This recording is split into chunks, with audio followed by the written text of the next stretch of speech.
पासदारान इनकलाब की जानिब से ईरान की IRGC की जानिब से जहाँ पे कुवैत के ऊपर हमले किए जा रहे हैं, वहीं पे उर्दन के ख़िलाफ़ भी कार्रवाइयाँ तेज़ कर दी गई। यानी कि उर्दन के अंदर मौजूद जो अमरीकी एयर बेसिस हैं, उनको टारगेट किया जा रहा है। ये टारगेट खलीजी ममालिक क्यों हैं और इसके साथ साथ इन ममालिक को टारगेट करने के बाद ईरान का असल हदफ क्या है, इस हवाले से आज हम बात करेंगे। मेरा नाम है इरफान मलिक और आप देख रहे हैं 24 न्यूज़ का डिजिटल प्लेटफॉर्म। पासदारान इनकलाब की जानिब से गुज़िश्ता 48 घंटे के दौरान अगर देखा जाए तो अपनी स्ट्रैटेजी चेंज कर दी गई है। ये स्ट्रैटेजी क्या है, इस स्ट्रैटेजी के अंदर इसराइल को किस तरह टारगेट किया जा रहा है, आज हम आपको बताएँगे। पासदारान इनकलाब ने गुज़िश्ता 48 घंटे के अंदर कुवैत और उर्दन के ऊपर एक बड़ा हमला जो है वो किया, जिसके अंदर कुवैत के अंदर मौजूद जो अमरीकी एयर बेस थी, जहाँ पे MQ-9 रैपर ड्रोन्स, उनके हेलीकॉप्टर्स और दूसरे हैंगर्स जो थे उसको तबाह किया गया है। जबकि उसके साथ साथ एयर डिफेंस सिस्टम इसका जो है वो तबाही रिपोर्ट की जा रही है पासदारान इनकलाब की जानिब से। और सेंटकॉम की जानिब से बताया गया है कि मुख्तलिफ पैट्रियट की जो बैटरीज़ हैं उसको जो है वो नुकसान पहुंचा है। लेकिन ये नुकसान ऐसा नहीं है कि मुकम्मल तौर पे जो पैट्रियट और थार्ड सिस्टम है, जो एयर डिफेंस सिस्टम है, ये मुकम्मल तौर पे तबाह हो चुकी हों। कुछ बैटरीज़ जो हैं इसकी डैमेज ज़रूर हुई हैं। इसके साथ साथ उर्दन के अंदर जो हमले किए गए, पासदारान इनकलाब की जानिब से ये तंबीह की गई है। उर्दन में मुकीम जो आम शहरी हैं उनको ये कहा गया है कि वो जो अमरीकी एयर बेसिस हैं उनसे 500 मीटर के फासले तक जो है वो अपने आप को महफूज रखें। 500 मीटर उन अमरीकी एयर बेसिस से दूर रहें जहाँ पे अमरीकी इंस्टॉलेशंस हैं, क्योंकि पासदारान इनकलाब और IRGC की जानिब से इनको टारगेट किया जाएगा। इनको टारगेट क्यों किया जा रहा है? इसकी टारगेट करने की एक बड़ी वजह ये है कि उर्दन, कुवैत और बहरीन, ये वो 3 ऐसी एयर बेसिस हैं जो अमेरिका की वहाँ पे मौजूद हैं, जिनसे तमाम जो ईरान की जानिब से मिज़ाइल अटैक किए जाते थे इसराइल के ऊपर, और जितने भी मिज़ाइल अटैक किए जाते थे, मिज़ाइल फेंके जाते थे जिसमें बैलिस्टिक मिज़ाइल हों या क्लस्टर मिज़ाइल हों या ड्रोन्स हों, इसमें से 80% जो मिज़ाइल, ड्रोन्स और दीगर जो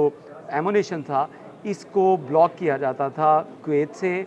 बहरीन से और उर्दन से। वहाँ पे जो एयर डिफेंस सिस्टम मौजूद था, अमेरिका का इंतहाई महंगे तरीन एयर डिफेंस सिस्टम, जिसमें थार्ड और पैट्रियट एयर डिफेंस सिस्टम है, ये 3 ममालिक में इनकी इंस्टॉलेशन की गई थी। और इन्हीं इंस्टॉलेशन की वजह से, इन्हीं एयर डिफेंस सिस्टम की वजह से इसराइल की जानिब जाने वाले तमाम जो मिज़ाइल थे उनको इंटरसेप्ट किया जाता था। और आपने सुना होगा कि जब ये मिज़ाइल इनको इंटरसेप्ट किया जाता है तो उसके बाद जो खला के अंदर जो मिज़ाइल तबाह किए जाते हैं ईरान के, या इंटरसेप्टर की मदद से उनको खला के अंदर तबाह किया जाता है, तो उसके कुछ जो उसका बकिया जात हैं, उसके बाकी जो पार्ट्स हैं, वो आम शहरी इलाकों में गिरते हैं और उसकी वजह से वहाँ पे भी तबाही मची है। लेकिन असल हकीकत ये है कि ईरान की जानिब से जितने भी ज़्यादा मिज़ाइल फ़ायर किए गए इसराइल के ऊपर, तो इन्हीं इस्लामी ममालिक जिसमें उर्दन, बहरीन और कुवैत शामिल था, इनके एयर डिफेंस सिस्टम, इनके अंदर जो मौजूद अमरीकी एयर डिफेंस सिस्टम है, वो 80% से ज़ायद जो मिज़ाइल थे उनको इंटरसेप्ट कर देते थे और बहुत कम मिज़ाइल जो हैं वो इसराइल को टारगेट करते थे। इसी सूरत हाल को देखते हुए IRGC की जानिब से, पासदारान इनकलाब की जानिब से नई स्ट्रैटेजी को अपनाया गया है। और पहले वो तमाम एयर डिफेंस सिस्टम जो कि ईरानी मिज़ाइल जो कि इसराइल में पहुँचते थे उनको ब्लॉक करते थे, उनको इंटरसेप्ट करते थे, उनको रोक लेते थे, उनको तबाह किया जा रहा है। और इसी की एक कड़ी है कि कुवैत के अंदर जो एयर डिफेंस सिस्टम थार्ड और पैट्रियट थे उसको शदीद तरीन नुकसान पहुँचाया गया। MQ-9 रैपर ड्रोन जो हैं जो कुवैत के अंदर हैंगर्स में मौजूद थे, वहाँ पे एयरपोर्ट के ऊपर, एयर बेसिस के ऊपर मौजूद थे, उनको निशाना बनाया गया, उनमें बड़ी तबाही हुई। और उसके साथ साथ जो एयर डिफेंस सिस्टम है उसको भी नुकसान पहुँचाया गया। अब IRGC की जानिब से जो उर्दन की आवाम को ये तंबीह की गई है कि वो जो भी अमरीकी एयर बेसिस हैं उनसे 500 मीटर तक जो है वो अपने आप को उससे दूर रखें, क्योंकि IRGC वहाँ पे हमले करेगी। इससे जहाँ पे IRGC को ये जो फ़ायदा हासिल हो रहा है कि इनको आम शहरी जो हैं वो इस हमले की जो है ज़द में नहीं आ सकेंगे, वहीं पर जो इस वक्त साइकोलॉजिकली उर्दन के अंदर सूरत हाल पैदा हो चुकी है वो सेम वैसी है जैसे कुछ माह पहले आपने दुबई में देखी थी कि दुबई के अंदर जब ईरान की जानिब से कुछ अमरीकी इंस्टॉलेशंस के ऊपर अटैक किया गया था, उसको इंटरसेप्ट तो कर लिया गया था, लेकिन उससे कुछ नुकसान पहुंचा और पूरी की पूरी दुबई की इकॉनमी जो थी वो ज़मीन बोस हो गई थी, क्योंकि वहाँ पे लोग जो है वो जाना छोड़ गए थे। जिन लोगों ने वहाँ पे कारोबार किया था उन्होंने अपने कारोबार वाइंड अप कर दिए और अब दुबई की जानिब से मुख्तलिफ़ ऑफ़र्स दी जा रही हैं लोगों को कि वो दुबई विज़िट करें और उनको मुख्तलिफ़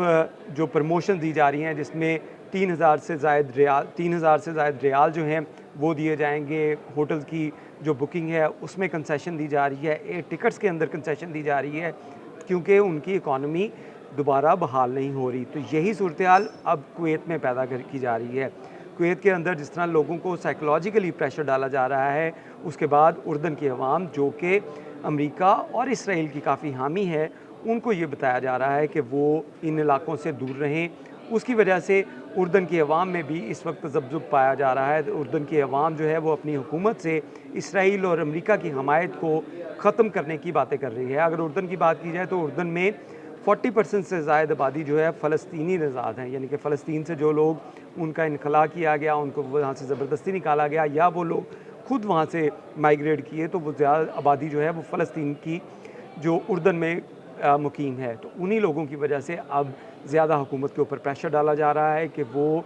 अमेरिका और इसराइल की जो हामी हैं वो ना रहें और उर्दन की अवाम को सुकून से जीने दें। IRGC की ये जो प्लानिंग है इसमें अगला टारगेट जो है वो इसराइल होगा, क्योंकि इसराइल की जानिब जितने भी मिसाइल जो टारगेट किए गए वहाँ पे फेंके गए उसमें से 80% इन्हीं 3 एयर डिफेंस सिस्टम जो कुवैत, बहरीन और उर्दन में मौजूद थे वहाँ से इंटरसेप्ट किए गए, उनको रोका गया। लेकिन अब IRGC की जानिब से अपनी स्ट्रेटजी मुकम्मल तौर पे तब्दील करते हुए पहले वो एयर डिफेंस सिस्टम जो है उनको तबाह किया जा रहा है और उसके बाद अगला टारगेट जो है वो इसराइल का होगा, क्योंकि लास्ट जो ईरान की जानिब से इसराइल के ऊपर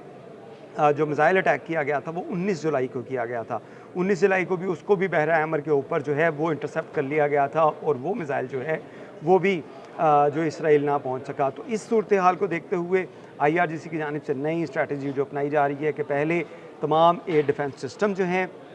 उनको उड़ाया जाए, उनको तबाह किया जाए और उसके बाद डायरेक्टली जो इसराइल के ऊपर हमला किया जाए। क्योंकि बहुत से लोगों का ये सवाल था, बहुत से लोग पूछते थे कि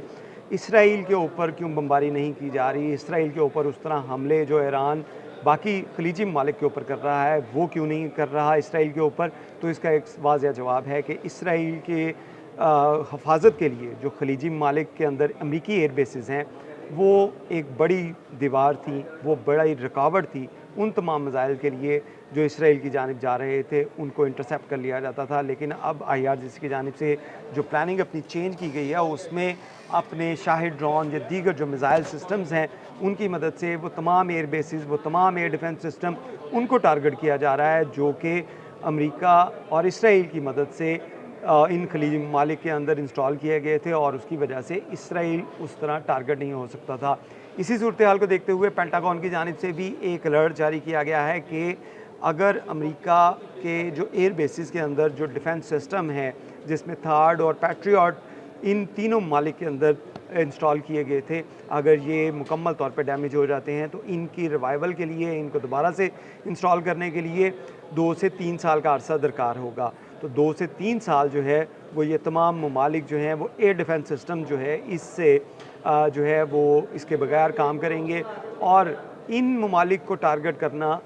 ईरान का कतई जो है वो कोई मंसूबा नहीं है, बल्कि ये मंसूबा है इसराइल को टारगेट करने का। तो अगला हदफ जो है ईरान का इसराइल होगा जब ये तमाम ममालिक के अंदर जो खलीजी ममालिक के अंदर जो एयर डिफेंस सिस्टम है अगर इनको तबाह करने में ईरान कामयाब हो जाता है, IRGC कामयाब हो जाती है, तो उसके बाद अगला हदफ जो है वो इसराइल के लिए होगा। ये पेंटागन की जानिब से एक अलर्ट जारी किया गया है और उसके लिए तमाम जो वसाइल जो है बरूए कार लाए जा रहे हैं। वहीं पे